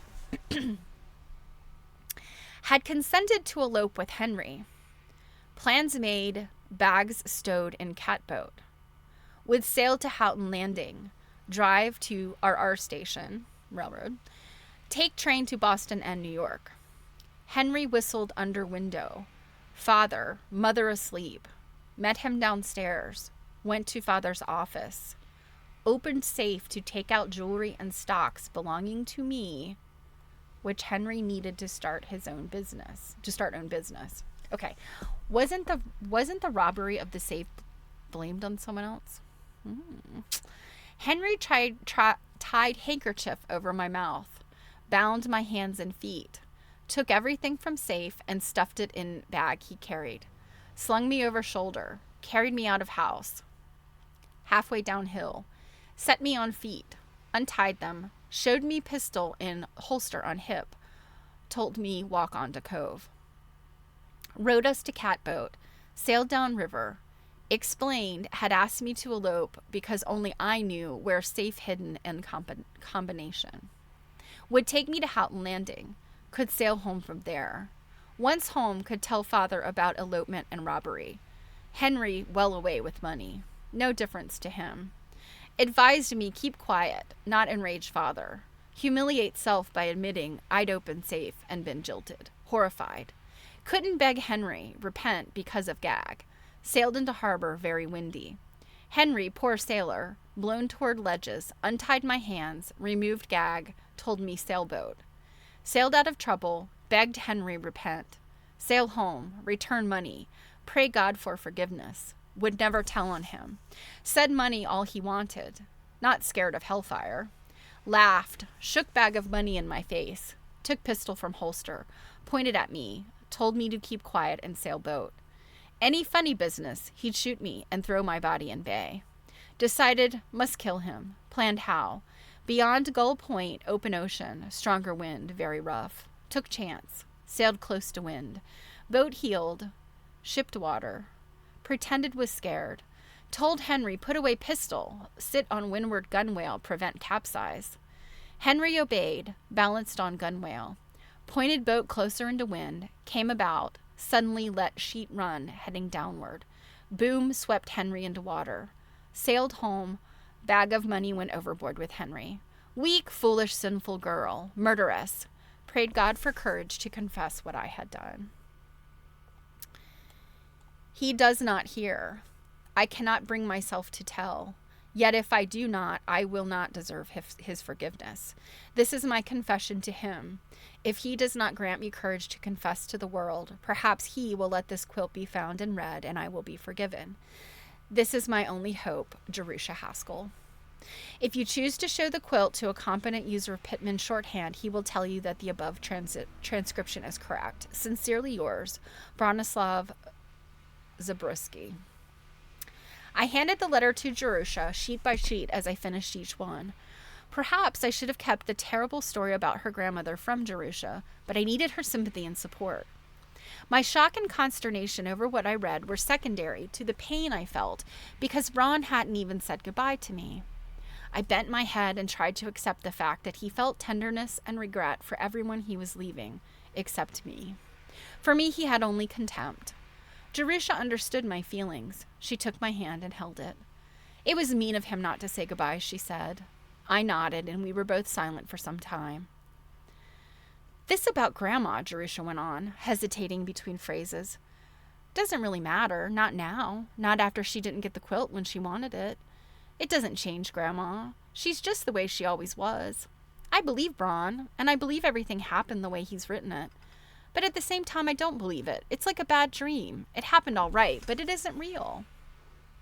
It was an aberration, I said. A what? Jerusha asked. A mistake. She put it behind her, and it doesn't really matter. I think we shouldn't mention it to anyone. No, I wouldn't want to, said Jerusha. To myself, I added, Bron was my aberration. I must put him behind me. I sent Jerusha off to rest, washed the dishes, and got after the ironing. The children were leaving soon, and I wanted to send them home with their clothes clean and pressed. However, my mind wandered from my work. Sometimes, in spite of all my efforts at self-control, tears came to my eyes. I ended up by burning a hole in Jerusha's good traveling dress. Father came home to supper in a somber mood. He is gone, he said. He wrote me a most beautiful letter of farewell, and he had left instructions with Chester to sell his boat and give the proceeds to the church as a memorial to my late dear wife. He was always a generous lad, a bright lad. He brightened my life. I shall miss him, Edith, and so will you. Father stroked old Sunbeam, who was sitting beside him as usual, waiting to be served. He was a sunbeam in our lives, said Father with a sigh. We cannot expect him to stay with us always. He has gone to prove himself in the world. We must get on as best as we can until he comes back. A few days later, Father and I saw the children off on the first leg of their journey home to Chicago. And the next section is in 1945. Conclusion, Ente Finum, April 15th, 1945. Jerusha and I have finished our reminiscence. For the past 6 months, I have been so involved in the events of the summer of 1926 that the winter of 1945 has slipped by almost before I realized it. The shock of President Roosevelt's death has brought me back to the present, but I believe that Jerusha is still lost in the high and far off times, as she calls them. She will have to come up for air soon. The war in Europe is all but over. Soon she must return with the little boys to her husband and her adopted country. I shall miss her and the boys more than I can say. All this winter our spare rooms have been heated and aired and have seemed to breathe again. The haven has hummed with life as it did in the long ago days which Jerusha and I have been remembering. Sunshine, sea breezes, and sometimes sleet, snow, northeasters, and mud have swept into the haven on the heels of the children, and the house and father and I, too, are better for a little wear and tear. The staleness and stuffiness and boredom that accumulated in a house that is kept rather than used have blown away. Laughter, shouts, and occasional screams have helped to make the haven a real live home again. Father hasn't minded drafts and banging doors, or even the screams. Gosh, her father must be quite old at this point, because this is 20 years later. Father hasn't minded drafts and banging doors or even the screams. For him, the children are paragons of wisdom and beauty, and Jerusha is a ministering angel. He hasn't had a cold all winter. It will be hard for him when they go. As for me, I will resign myself to closing off part of my life, as I do the spare rooms, until the time when Jerusha and her family, and Freddie too, will be able to come again. Now even more than in the autumn, I feel that Jerusha's visit has been a windfall. Out of it has come this reminiscence, another windfall for me, which has turned out to be more than I'd bargained for and not what I expected. Over the winter, Jerusha and I have pieced our memories into a sort of crazy quilt, which, unlike my mother's, seems to hide nothing and to reveal nothing, to be no more, indeed, than a crazy quilt. Certainly we have not solved the puzzle of Braun the way he solved the puzzle of my mother's crazy quilt. We were foolish to expect to, for the pattern hidden in the hodgepodge of the summer of 1926 has nothing to do with catalysts and codes. It was a pattern of a very different sort. It had to do with Braun and me, who, out of false pride, out of ignorance of our own and each other's true feelings, deliberately and against all our instincts and desires, wrenched ourselves apart. I blamed Braun, but I was more to blame than he. I see everything so clearly now. I wonder how I managed to blind myself for so long. During that summer I drove Braun away. It started when I let him know that I thought him somehow my social inferior, and when I refused to show my real feeling for him. I flirted with Dick Davis, even though he bored me, and I knew Braun didn't like him. When Braun began staying away from the haven, I didn't go after him and ask him what the matter was and why he didn't come to see us anymore. I pretended not to care, and at the same time I suspected him of misdeeds, bootlegging, being infatuated with rich summer girls at the yacht club. On evidence, which convinced me at the time, but seems pretty flimsy now as I think it over, I even believed he was having an affair with Mrs. Munson. I believed the worst I could about him, and I cut him off. Even when he was lying sick in this very house, and I might have approached him so easily through Jerusha, I was too proud to relent. I didn't tell him that he was breaking my heart. I didn't ask him, for pity's sake, to explain himself. I drove him away as systematically as I had wanted to. The pattern is very clear. I can make excuses for myself. Mother's recent death and my new responsibilities had set me on edge. But excuses didn't alter the fact that at the crucial time for both of us, I failed Braun. I hadn't the courage to put aside my pretensions and suspicions, to overcome my reticence and my pride. I didn't go to him and ask him to love me, and no one else, because he meant more than all the world to me. Braun would have taken me into his heart, of that I am sure. When I failed Braun, I lessened myself. I narrowed my possibilities and laid down my life's pattern. I have followed it ever since. My life has been useful in its humdrum way, and not unhappy, but shared with Braun, it might have been so much more. And then finally, we have Jerusha's narrative. Epilogue. Although Aunt Edith officially closed our memoir 2 months ago, I must add to it whether she approves or not. The summer of 1926 didn't end when we thought it did. It is still going on now in June 1945. Of all the visitors who came to the Haven in the old days of my childhood, only Chester still comes. Dr. Davis left Sewell for wider and more lucrative pastures many years ago. Chester never married. Since his mother died, he has lived alone, and he and Aunt Edith, between them, run Sewell. Chester is still chief of police, and since the start of the war and the consequent decline in business at his garage, he has been harbor master, road commissioner, chief air raid warden, town moderator, and chairman of more committees than I can remember.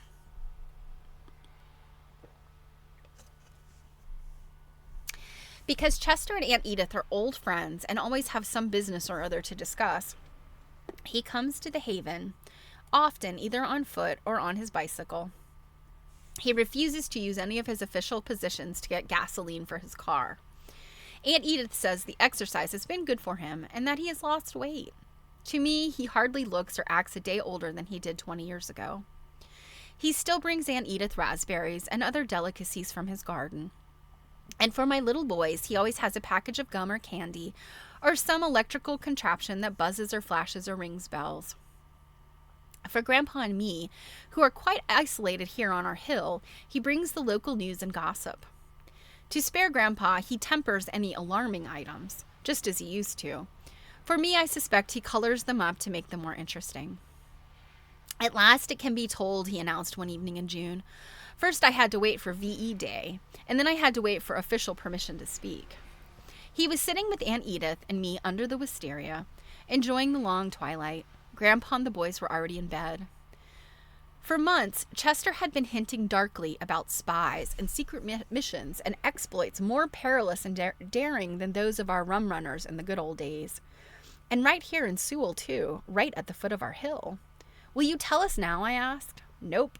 Not that I couldn't. It's all declassified, as they say, but I'd rather a friend of mine told it. There's more to this tale, Jerry, than meets the eye. Aha, I said, to show Chester that I appreciated the suspense he was building up. There's history in this tale, Chester went on. It starts back in the past, in the old days of Prohibition. I know you disapprove of rum running, Edie. I did myself. It was illegal.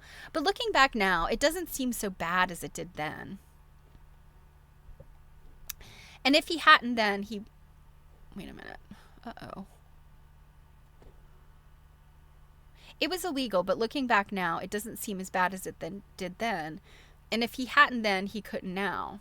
He paused and shook his head. No use my trying to tell it when my friend can do it so much better. He's an old friend who's visiting me, and he has a lot of education. You tell a story as well as anyone, Chester, Aunt Edith said. You're too modest. If you aren't going to tell us anything tonight, I think I'll go to bed. I'm very tired, and there is school again tomorrow.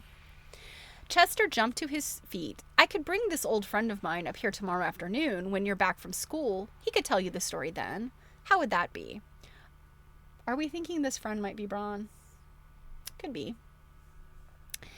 Or maybe it's the Coast Guard guy. You know, I can never be sure when I'll get home, said Aunt Edith. But Jerry and Father will be here to meet your friend and hear his story. If the excitement is all in the past, I'm sure Father will enjoy a tale of adventure and not be upset. I'll come along as soon as I can. She turned to the door, and Chester stepped in front of her. I want you to be here, too, when we come.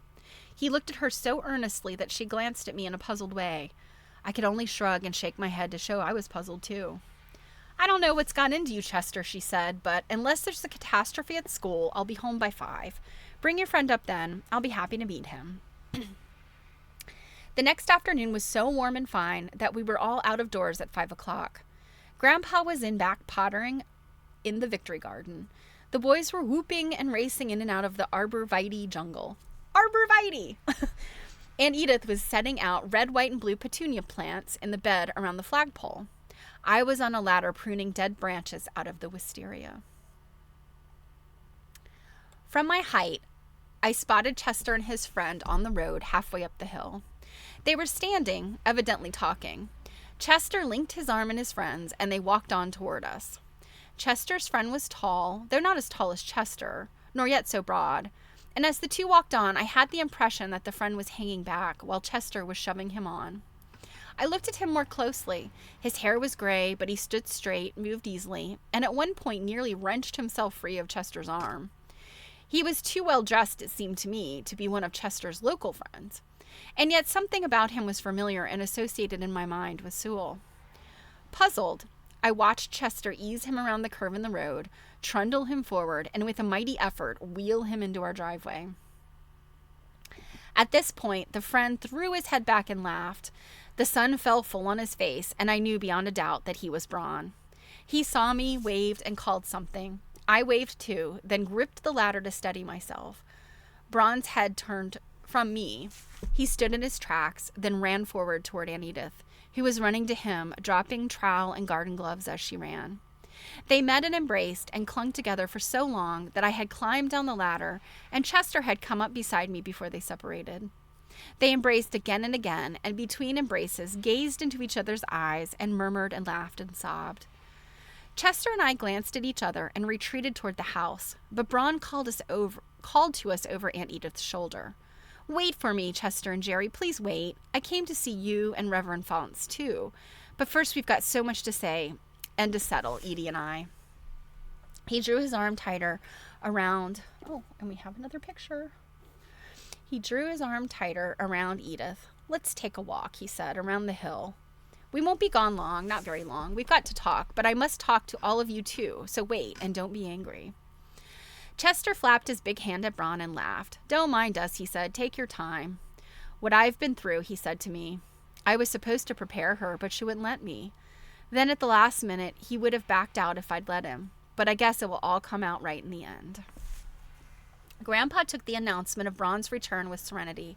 He had always expected him. After all, was this not his home? However, having waited 20 years for Braun, Grandpa was not prepared to wait another hour. He and the boys fussed and fidgeted so and demanded so many times to know when Braun and Aunt Edith are coming back. When did we think they were coming back? That Chester, to keep them quiet, offered to tell the tale of spies and adventure about which he had been hinting for so long. Chester built a fire in the parlor.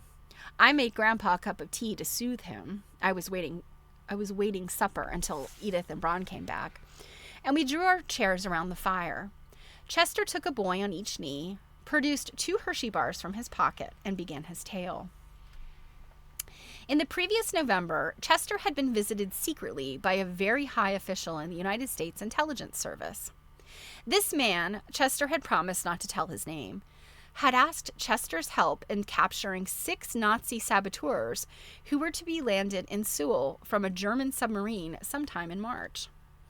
The mission of the saboteurs was to blow up the power systems and poison the water supplies of 6 large American cities. This would be a last-ditch attempt by the Nazi government to boost German morale and to gain time for the German army to regroup and fight a little longer. Because of the brilliant work of one American secret agent, I wonder who he was, the Nazi plans were known to our authorities. At his special request, this same agent had been entrusted with capturing the saboteurs as they came ashore. He had recommended Chester as a reliable man who would help him. Chester's duties were divided into 2 phases. First, he was to buy and fit out a lobstering boat from 25 to 35 feet long, with a reliable motor and a shallow draft. The high official suggested, rather pointedly, Chester thought, that the sort of boat the rum runners had used in the old days would be particularly suitable. Once Chester had his boat readied and tied up at the town wharf, he had to manage all of this as he was planning to use the boat himself. As if he was planning to use the boat himself. He was to await instructions for phase 2. The person who would give him instructions would be someone he knew and trusted. Lots of lobstering boats were for sale because their skippers were away fighting. Looking them over, Chester came upon Irene, renamed Lobster Girl. She'd been a good boat when Chester sold her for Braun some 20 years ago, and she was still a good boat, so Chester bought her. While he was putting her in shape, his thoughts often returned to Braun. He had been a clever, warm-hearted chap and a good friend. Why had he never come back to Sewell? Suddenly, like an explosion in his head, it came to Chester that the American secret agent who was going to contact him must be Braun. Braun knew all those foreign languages, and he was a bit of a daredevil, too. He would eat up cloak and dagger work, especially if he could do it in a boat at night. Chester laughed. I was right, he said. Braun had handpicked Sewell Harbor for those Nazis. He'd convinced them it was the safest place on the whole East Coast for them to land, and they'd send him ahead to make the final arrangements. Chester laughed again. Before Braun even turned up in my bedroom in the middle of the night, he'd hoped he'd surprise me and scare me a little bit, but he didn't, I'd pretty well figured out his plan. He was going to ferry in those saboteurs from the submarine just the way he used to ferry in the booze from the feeder ships and then truck them up to where they'd be arrested. Braun was so tickled to have Irene again, I thought he'd rouse the neighbors, laughing and shouting and hugging me and cavorting around my room, bumping into the furniture. He hadn't changed a bit. Chester threw his head back and roared with delight. Suddenly, he clamped his hand over his mouth. He glanced at Grandpa, then at me, then scowled at the floor. He shifted his hand from his mouth to rub the back of his neck. I didn't mean to bring up that old rum-running business. I guess I was carried away. There never was any evidence against him. You couldn't prove a thing. It was just that I knew, and he knew I knew. Chester shot a quick look at Grandpa and lowered his eyes. I hope none of you will feel different about Braun now that you know. It was a long time ago, and he hadn't had all that experience bringing in booze. If he hadn't had all that experience bringing in booze, he couldn't have brought in those saboteurs and got them arrested the way he did. Chester turned to Grandpa again and for a moment managed to look him in the eye. Grandpa stared right back at Chester as if he were affronted. I've disturbed Reverend Fonts, said Chester to me in a loud and anguished whisper. I could bite out my tongue. If you aren't disturbed, said Grandpa, I can't understand why you think I should be. Establishing guilt and punishing it has never been my line. I deal in forgiveness. Relief lighted Chester's large face. Of course, sir. I should never have doubted you. What does disturb me, Grandpa went on, is the time Edith and Braun are taking for their walk. It is inconsiderate of them. Little Jerusha, let me have another cup of tea. Chester, don't sit there dreaming. Get on with your story. It helps to pass the time. Braun had stored his radio equipment and car in the garage of Cousin Harriet's cottage. He had gone out in Irene, taken the saboteurs off the submarine, and brought them into our cove. He had driven them to South Station in Boston. As each saboteur had boarded the train for his assigned city, he had been arrested. Chester couldn't praise Braun enough. He had done it all so quietly and efficiently. I asked him what his own part in Phase 2 had been, and Chester admitted there had been a hitch. At the last minute, the Nazis had sent another agent along with Braun to help him, they said. Actually, he was there to kill Braun as soon as Braun had landed the saboteurs, which only he could do, and to dispatch them by new routes, about which Braun hadn't been told, to their respective cities. Braun had sensed for some time that the Nazis didn't trust him anymore. He had wanted Chester on hand to finish up the job, in case he, Braun, couldn't. Fortunately, Chester was able to finish off the second agent as he was about to stick a knife in Braun's back. The fact that this all had happened just outside of Cousin Harriet's garage. Braun was getting the car while the saboteurs waited at the foot of the hill, and that we hadn't heard a sound gave Chester great pleasure. Chester laughed. Well, sir, Braun has come back a hero, and I guess it's taking him a little time to tell Edie all about it. But he'll be along soon, I'm sure of that. Grandpa was in no mood to be cajoled. He would have been wiser never to have left us. Let us hope, he went on, that from now on the nations will live in peace, and there will be no more need for such dangerous feats of heroism.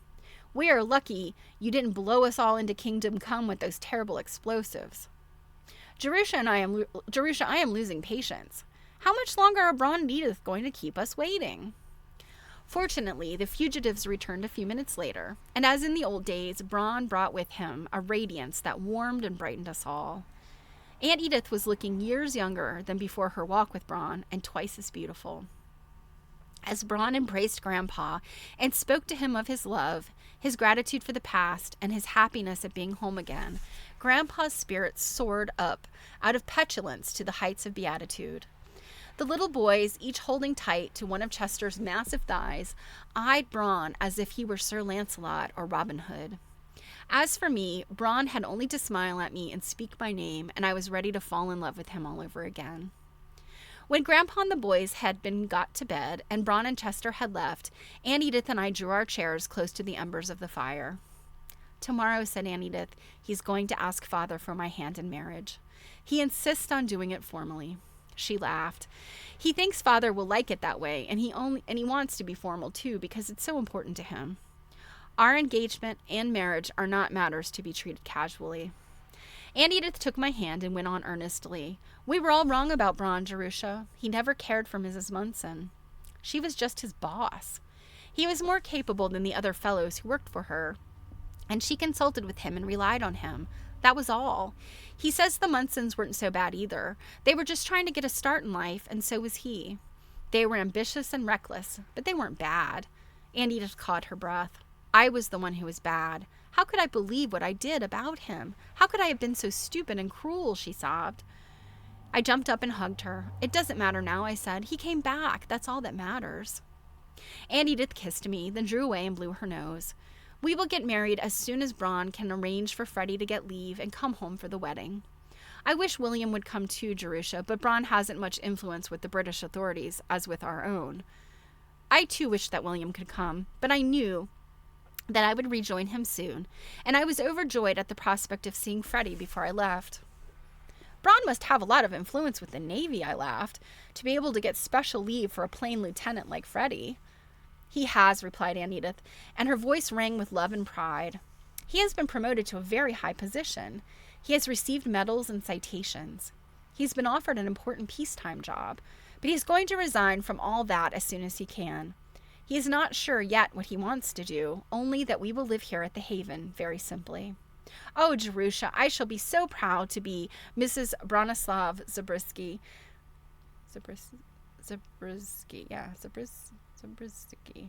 Zabriskie. I've never known if I've pronounced it right. And you must bring William and the boys here every summer, and Freddie will come too. Braun and I will pay all the traveling expenses. We insist upon it. And I think that's it. Is that the end? Oh my gosh. Did I miss like a page maybe? Well, that's the last page I have. Bear with me, you guys. It is just 4 o'clock. Let me see.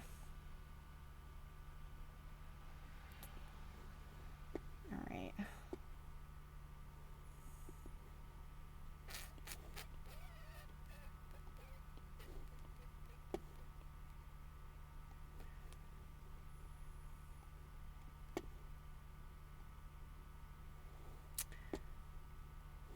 So, you guys have been talking. I'm sorry.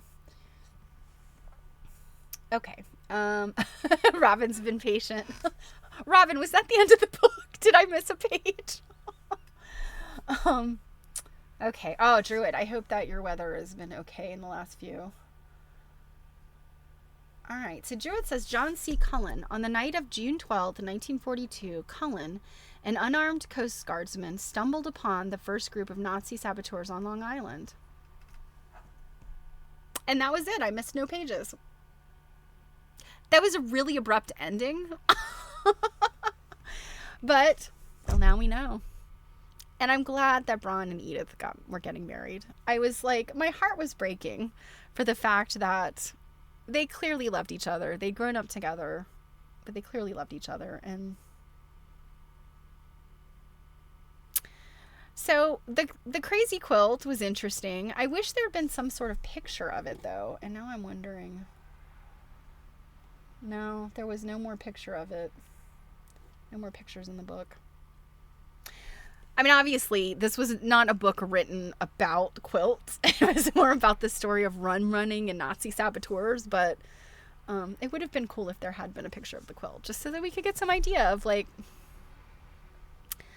I mean, they talked about seams and stitches, and I know what shorthand looks like, and I can't quite put that together. So, I don't know. What do you guys think? Was it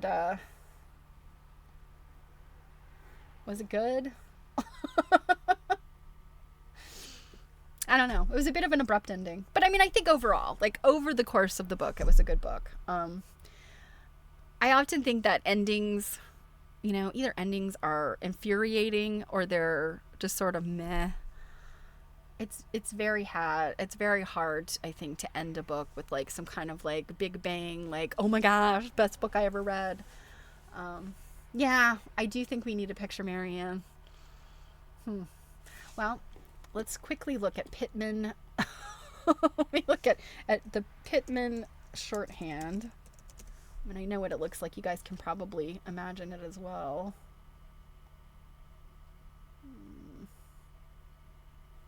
Let's look at images here.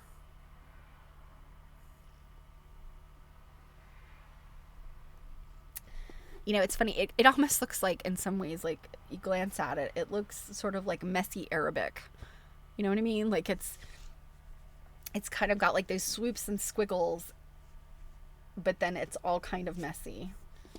I don't know. My grandmother, she worked for a Navy officer during the war in Washington, D.C., and she did not do dictation very well. She struggled with shorthand, but he kept her. He said she did such a good job with everything else that. So this is okay. So this is the Wikipedia.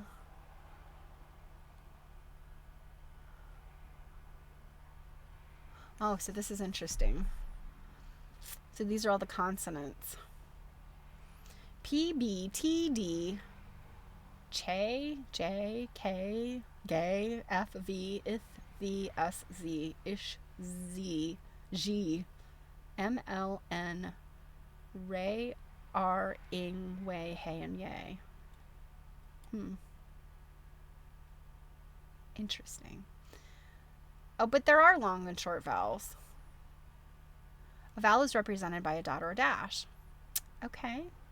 All right, here we go. Circles, loops, and hooks. All right, where's the picture? This doesn't show me much. These all just look like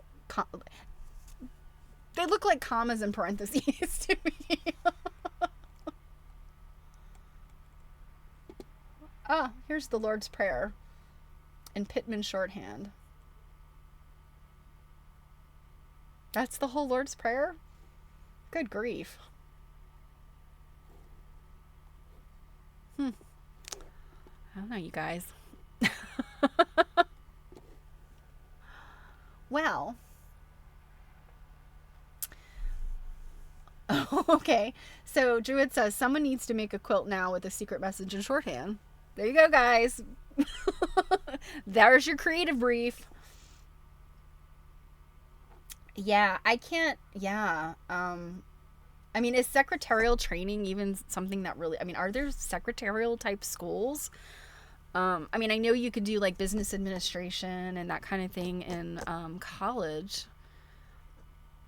And I know, like in community college, they teach a variety of skills, you know, that are specific to like what would be considered secretarial. But yeah, like I don't think shorthand has been a thing like since I was young. Now, my mom went to a secretarial school for a little while, and I do know she was learning shorthand. I don't know if it was Pittman or not. But I always remember looking at her notebooks and being like, this just looks like gibberish, you know? So that's wild. All right. Well, with that, I am going to say adieu. Hamish says, a moo moo buckaroo. Isn't he sweet? I think this weekend I have a couple things I have to do, and I am, of course, actively working on, like, I have 7 pieces that are in various levels of being done, but still lots of work required. However, the other doll that I have the kit for is Clementine the cat. And I feel like Hamish might need Clementine to go ahead and join the fold. So in the meantime, he'll be hanging out with Abraham. So anyway. All right, guys. I hope that you have a wonderful weekend.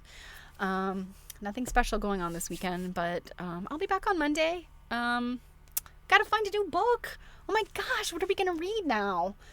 You guys know where to find me if you think of anything. Yeah, you know, you find me on you can message me here. You can find me on all the places, right? So let me know if you think of anything. Otherwise, I will see you on Monday. So thank you so much, guys. I couldn't do this without you. I wouldn't want to do it without you. I appreciate you. So have a good weekend, and I'll see you soon.